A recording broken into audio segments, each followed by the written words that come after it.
Bienvenue à Hockey le Magazine. Cette semaine pour vous, Max Pacioretty nous parle de son ascension vers la Ligue nationale de hockey. Le portrait d'un prometteur joueur Bantam 3A, Marshall Lessard. Des renseignements sur les bâtons lors de notre chronique équipement présentée par le trio hockey. Sébastien Bordelot et Denis Gauthier vous montrent des exercices de dribble de rondelle.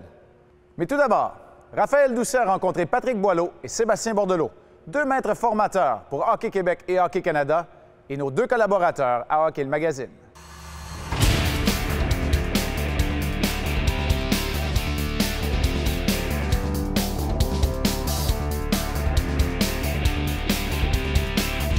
Hockey le Magazine, une présentation de vos concessionnaires Subaru du Québec. Subaru, confiance et évolution.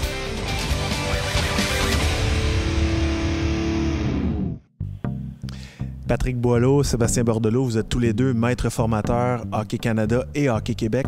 C'est quoi exactement, Patrick, un maître formateur? Le maître formateur, dans le fond, il est là pour préparer la relève au niveau des entraîneurs. Notre rôle à nous, c'est de préparer les entraîneurs au niveau des habiletés individuelles, donc ce qu'on dit en anglais, les skill coach, si on veut utiliser l'anglicisme. Donc nous, on est là pour vraiment préparer nos jeunes entraîneurs. Donc comme aujourd'hui, ce qu'on a fait avec les entraîneurs en haut, c'est les entraîneurs PWI qu'on veut préparer pour qu'eux soient capables d'enseigner les habiletés individuelles là, à nos plus jeunes au Québec.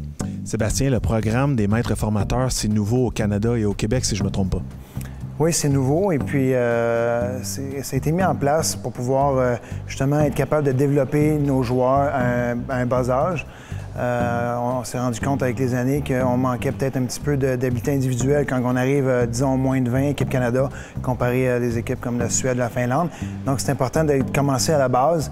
Là, c'est avec le PWI au niveau élite. Donc, on essaie d'aider nos entraîneurs le plus possible dans ce côté-là parce que c'est pas tout le monde qui a cette facilité-là de pouvoir enseigner les habiletés individuelles. Il y a de très bons coachs, mais ça, c'est plus des aspects techniques que des fois, ils ont besoin d'aide. Donc, c'est pour ça que nous, que cette formation-là a été instituée puis qu'on essaie de remettre ici à la branche provinciale. Sébastien, tu as joué dans la Ligue nationale, entre autres avec le Canadien et les Prédateurs de Nashville. Patrick, avec les Capitals de Washington, les Penguins de Pittsburgh, les Red Wings de Détroit. Commençons par toi, Patrick. En quoi est-ce que ton expérience de joueur professionnel t'aide dans tes fonctions actuelles? Bien, je pense que c'est là qu'est la grosse différence pour nous, là, soit Sébastien, Alexandre Jacques ou Éric Landry, là, qu'on est les 4 maîtres entraîneurs là, au Québec, c'est qu'on est tous des anciens joueurs. Donc, pour enseigner les habiletés individuelles, bien, je te dirais que ça aide beaucoup là, que tu saches jouer au hockey, que tu maîtrises déjà. Parce qu'une de nos forces, c'est que justement, aussitôt qu'on arrive sur la glace, les jeunes, souvent, ne sont pas capables de faire ce que nous, on leur démontre. Donc, c'est ça qui nous différencie par rapport avec les autres entraîneurs. Et c'est là aussi que devient... où là, l'importance de Hockey Québec et de Hockey Canada arrive, c'est que maintenant, il faut donner les outils à les entraîneurs qui n'ont pas justement nos habiletés individuelles pour faire des démonstrations ou pour l'enseigner. Bien, c'est d'amener les outils nécessaires pour qu'eux puissent s'en servir et arriver pratiquement au même résultat que Sébastien et moi, on est capable de faire là, sur la glace par la suite avec les jeunes. Sébastien, derrière Sébastien l'entraîneur, le joueur ne doit jamais être loin? Ah, c'est sûr qu'on se remet souvent dans la situation. Puis moi, je pense, comme Patrick dit, étant donné qu'on a joué à un haut niveau pendant longtemps, moi j'ai joué 17 ans, j'essaie toujours de développer mes joueurs par rapport à des situations de match. Parce que c'est bien joli d'enseigner les habiletés individuelles, mais si les joueurs ne savent pas quand les reproduire, et puis que c'est des situations qui ne sont pas par rapport à des matchs, ça vaut pas vraiment la peine. Oui, tu vas développer certaines habitudes ou certaines dextérités fines au niveau des habiletés, mais tu veux les voir en pratique, tu veux les exécuter. Donc, moi, je pense que ce qui est important, c'est de développer des habiletés individuelles par rapport à des situations de match, des situations concrètes. Et puis, c'est peut-être un peu ce qui fait qu'on se démarque par rapport à d'autres. Puis pourquoi, Sébastien, avoir choisi de t'impliquer auprès de la jeunesse, en voulant dire, après ta retraite, tu aurais bien pu t'orienter vers autre chose, mais c'était important pour toi de continuer avec les jeunes joueurs? Écoute, c'était par la bande. Moi, j'avais un petit garçon de 10 ans qui jouait, puis moi, je l'entraînais, je voulais le développer. Et puis, il y a toujours 2-3 amis qui se joignaient au groupe, et par la suite, je me rendais compte qu'il y avait quand même une certaine demande de ce côté-là. Après ça, j'ai rencontré Pat, puis là, on a des projets communs, puis ils m'ont demandé si je voulais joindre avec eux à l'académie. Joël, j'avais joué avec Joël à Nashville, donc le lien était facile. Et puis, non, j'aime beaucoup ce que je fais. Je suis très chanceux. Je reste dans mon domaine, puis je permets aux joueurs d'évoluer. Et puis, j'ai la chance d'évoluer avec de très, très bons athlètes, très, très motivés, qui veulent avancer dans leur sport. Donc, c'est très motivant pour moi de travailler dans ce domaine-là. Patrick, comment entrevois-tu ton avenir comme coach? Est-ce que tu as des visées d'aller professionnel également en tant qu'entraîneur? Moi, je te dirais présentement, mon mandat personnel, Sébastien travaille beaucoup avec les joueurs professionnels, avec l'équipe féminine. Si on parle d'Alexandre Jacques, d'Éric Landry, il travaille beaucoup avec les clubs juniors. Moi, je te dirais présentement, je me suis comme beaucoup spécialisé à un plus bas âge. Donc, est-ce que je peux travailler avec des joueurs juniors majeurs? Tout ça, il n'y a aucun problème. Mais je travaille beaucoup avec les joueurs novices, Atom, Pee-Wee, Bam Tam, qui est un peu notre mandat à l'Académie de hockey Joël Bouchard. Que je me suis vraiment spécialisé de ce côté-là. Puis un peu comme Sébastien dit, ma passion, dans le fond, c'est de redonner aux jeunes. Si je suis capable de faire une différence, soit dans la vie du jeune ou dans le monde du hockey au Québec, bien, ça veut dire que j'aurais accompli ma mission là, à ce moment-là. Patrick, Sébastien, bonne chance dans votre deuxième carrière et bonne suite. Merci. Aujourd'hui, à la question quiz, on veut savoir où Max Pacioretty a-t-il joué son hockey universitaire? A. L'Université du Michigan. B. L'Université du Maine. Ou C. Boston College. La réponse, après la pause.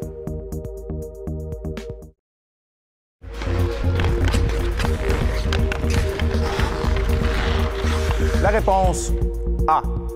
Max Pacioretty n'a disputé qu'une seule saison pour les Wolverines de l'Université du Michigan, récoltant 39 points en 37 rencontres en 2007-2008, tout juste après avoir été repêché par le Canadien. On a d'ailleurs récemment rencontré Max Pacioretty pour qu'il nous parle de son parcours vers la LNH. I played in Connecticut, and hockey wasn't that big where I grew up at the time, but the game has grown a lot, so it's really nice to see that players like myself and a couple other guys who went far kind of changed the mindset of hockey in the Connecticut area. I always tell the story that no one in my family ever played hockey. There was a sign-up sheet at the rink where I was going to free skate. They needed extra players to play, and we signed up, and it just took off from there. My first memories are my best. You know, my first game, my first shift ever in my life. I didn't know any of the rules. I didn't know anything, and I took a tripping penalty, and I didn't know what a penalty was, and the ref had to pick me up and carry me to the penalty box and place me in, and I actually still remember it. It's kind of funny. I went to the Pee Wee tournament. That's obviously, I think, everyone's favorite memory from a hockey tournament. You know, the tubing and the Chateau Frontenac and the toboggan, just like all the top players in the world, I think, at that age group are there, and it was just a lot of fun. You know, it's the first time staying with the Billet family and kind of getting a glimpse of what that's like. So that's when you kind of feel like big time at a young age. Well, as I got older, I think my high school coach, Dan Murphy, I went away to boarding school for hockey, so it's a tough decision to leave home, but my coach there at Taft, Dan Murphy, really looked out for me and took me under his wing, and I think he was very strict, and it made the years to come a lot easier on me, kind of having that maturity set in place at a young age, and I think those 2 years I was there, when I look back on it, were probably my biggest developmental years for my career. You know, I was always the smallest kid on my team, believe it or not. I was tiny. My first shift of high school hockey, my dad was trying to convince me to wear football shoulder pads because I was too small, and he said, "You're going to get hurt." And sure enough, my first game I broke my collarbone and ended my season, and he wasn't too happy that I wasn't wearing the football pads, but my dad always said, you know, stick with it, you're going to grow, you're going to be a late bloomer, and that's exactly what happened. One year I gained like 80 pounds or something and grew, you know, like 7 inches. So that's what happened. I was a late bloomer, but I was always the smallest kid on my team, and I remember being frustrated very often. And my father was always in my ear saying, you know, stay patient, you know, your time will come. And I think a big reason why I started playing hockey was because of the Rangers Stanley Cup win in '94. So I know Mark Messier was huge for the reason why I played hockey, and when he went to New York, and his job was to help them win a cup, and he delivered on it. And I think that's when hockey kind of took off in my area. I think people started to take recognition of the Rangers and a lot more hockey fans around, and a big reason why I'm playing today. Worry about the process, and the results take care of itself. And for a kid, you shouldn't be worried about, you know, the next year or the next team you're going to play on, or you know, what challenges lie ahead. I think just focus on that day, you know, have fun that day, and work on your game as much as possible. And if that keeps adding up, if you keep having that same approach day after day.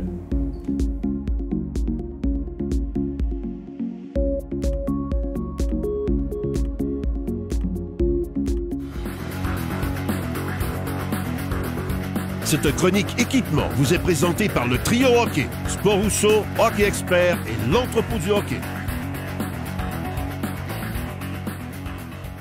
Éric, il n'y a pas une pièce d'équipement qui suscite l'attention et qui attise les passions des jeunes hockeyeurs comme les bâtons. Ils sont pas rares les jeunes qui sont capables de nommer chacune des vedettes de la LNH qui évolue avec tel type, telle marque de bâton. Dans cet univers inondé de bonnes sélections et de grande qualité, comment s'y retrouver? C'est très important de choisir le bon bâton.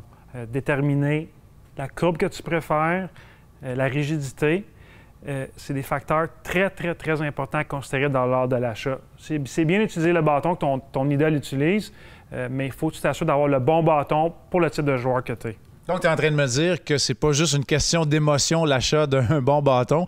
Il y a plusieurs modèles de bonne qualité. Tu veux nous en présenter quelques-uns aujourd'hui. Avec quoi tu commences? Le premier bâton qu'on va parler cette semaine, c'est le bâton CCM RBZ Révolution avec la technologie Faceplate. La nouvelle structure de la lame du RBZ Révolution avec alliage Power Alloy est à la base de la technologie Faceplate, Marc, et permet même d'accroître le centre d'impact. L'alliage Power Alloy accomplit le même travail que les faces des bâtons TaylorMade au golf. Donc, une collaboration, encore une fois, cette année, entre l'équipementier Le Golf et la compagnie CCM. Du côté de Bauer, quel bâton nous présente-tu? On parle cette année du bâton Nexus One N, qui est le bâton le plus utilisé au point de vue du profil chez les professionnels. La technologie Sweet Spot du bâton One N vous permet de tirer avec plus de précision. De plus, l'utilisation de la fibre de carbone Techstream, qui est 20 % plus légère que la fibre de carbone conventionnelle, mais tout aussi durable. Tout aussi durable, beaucoup plus léger, un bâton au profil populaire utilisé entre autres par Jonathan Toews. Dans le patin, CCM et Bauer sont les deux seuls joueurs, mais au niveau des bâtons, il y a beaucoup plus de fabricants et Warrior arrive avec une option intéressante. Exactement, Marc. Cette année, on a le bâton Covert QRL qui est utilisé entre autres par les joueurs du Canadien Brendan Gallagher et Max Pacioretty. À souligner les nouveautés technologiques pour le bâton Covert QRL, le Lightning Quick Release qui est un effet de ressort qui libère l'énergie et augmente la vélocité et la précision. De plus, le profil aminci robuste crée un point de flexion bas qui permet de prendre des lancers plus rapides. En terminant, le bâton composite Minus Carbon 1000 est très résistant et ultra léger. Du côté de Warrior, c'est pas un fabricant conventionnel, abat les conventions et on joue sur le look des bâtons aussi. Exactement, Marc. Cette année, Warrior innove, encore une fois, il ramène le look d'antan de bâton qui avait été très populaire. La technologie d'aujourd'hui, avec un look d'époque que les jeunes et adultes vont sûrement adorer. On parle d'une époque pas si lointaine, des bâtons au style très populaire il y a 10 ou 15 ans à peine. Soyez assurés, on n'a pas encore fait le tour de l'univers des bâtons. Plus d'options, plus de choix, plus de fabricants encore dans la prochaine chronique équipement, mais également, on règle le mythe de la bonne longueur à utiliser pour un bâton. Hi, I'm Andrew Shaw. You're watching Hockey Love Magazine on RDS.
Le portrait de la semaine.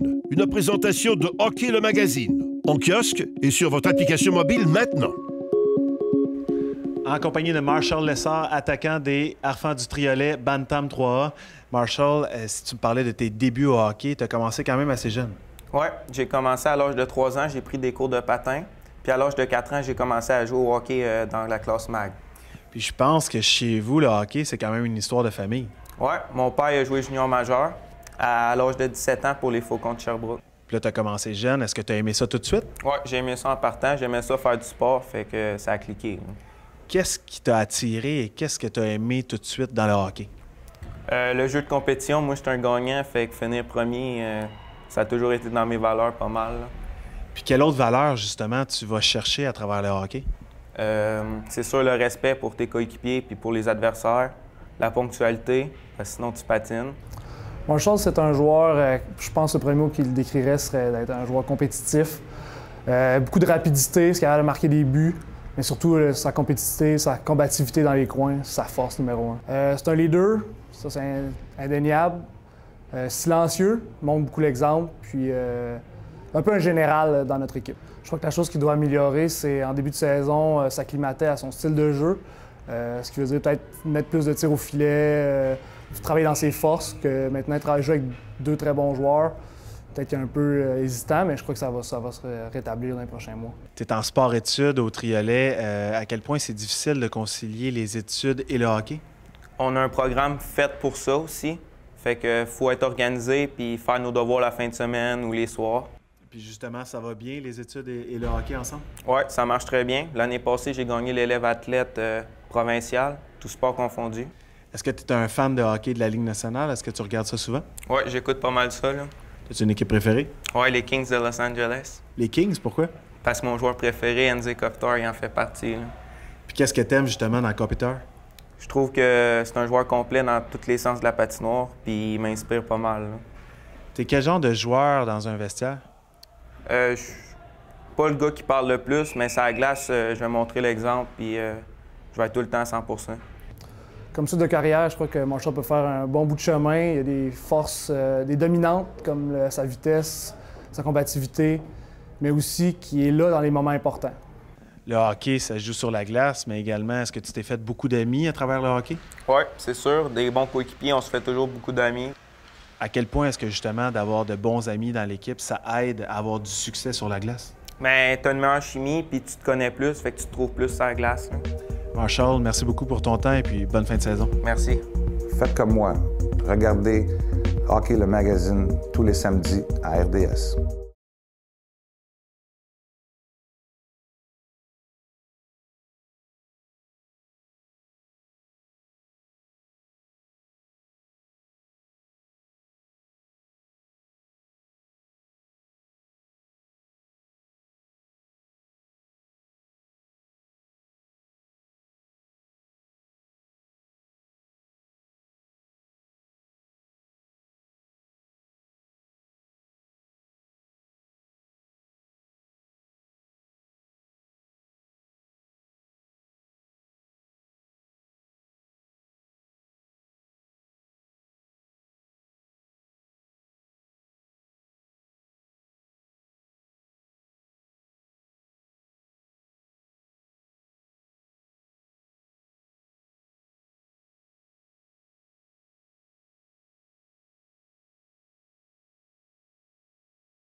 Sur la glace, une présentation de vos concessionnaires Subaru du Québec.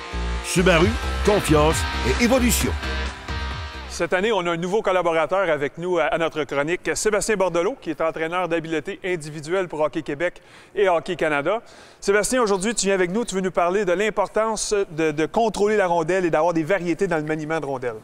Oui, on va s'entraîner aujourd'hui. On va faire des exercices de maniement avec un petit peu de dextérité pour devenir un bon joueur de hockey. C'est super important d'être bon avec la rondelle. Donc, tu as un exercice de préparer pour nous? Oui. Parfait, on regarde ça tout de suite. OK, aujourd'hui, les gars, comme exercice de maniement, ce qu'on va faire, c'est qu'on fait le tour de chaque rondelle. OK, devant nous, OK, nos patins sont statiques, mais c'est nos bras qui bougent de droite à gauche ou de gauche à droite. OK, par la suite, sur le chemin du retour, on demeure à droite pour commencer. Il y a seulement la rondelle qui va aller à l'extérieur. C'est bon? Donc, on va commencer comme ça. Tu t'en viens. Un tour de droite à gauche, de gauche à droite, droite à gauche.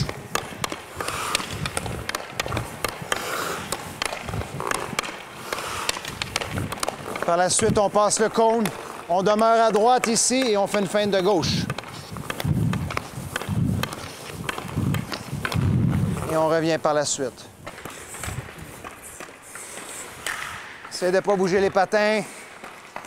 Oui, juste les bras qui bougent. Excellent. Super. Au cône. Comme tu veux. Tiens ta droite. Ouais. Go. Bravo. Good. Good job, reste à droite. Super.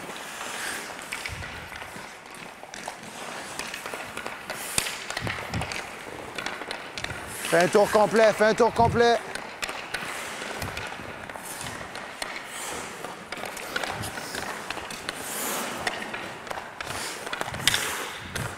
Super, super. That's it, c'est bon.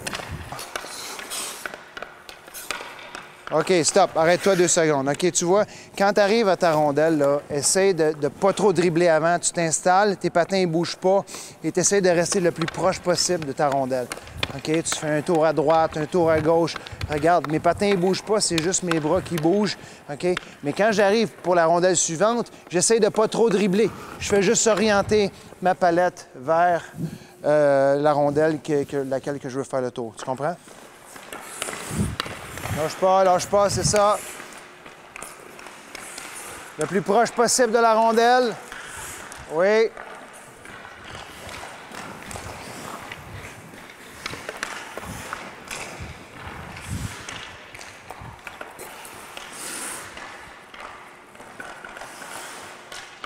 C'est bon. Super bel exercice, Sébastien. Si on a de quoi à dire à la maison, des points importants qui sont à retenir lorsqu'on fait un exercice comme ça. C'est important d'essayer de ne pas bouger les patins et de juste travailler les bras. On veut décoller les bras de notre corps pour avoir le plus de mobilité possible et aussi de garder la rondelle que l'on dribble le plus près de l'autre rondelle. On ne veut pas aller trop large comme un 10 roues. On est des joueurs de hockey, on est des Ferrari, on est des voitures de course. Donc, on veut rester proche. Et puis, par la suite, quand on revient sur le côté, qu'on a bien maîtrisé le mouvement, on va essayer de le faire à une haute vitesse. On commence graduellement et après, on accélère. Super intéressant. Merci beaucoup, Sébastien. Nous autres, on se voit la semaine prochaine.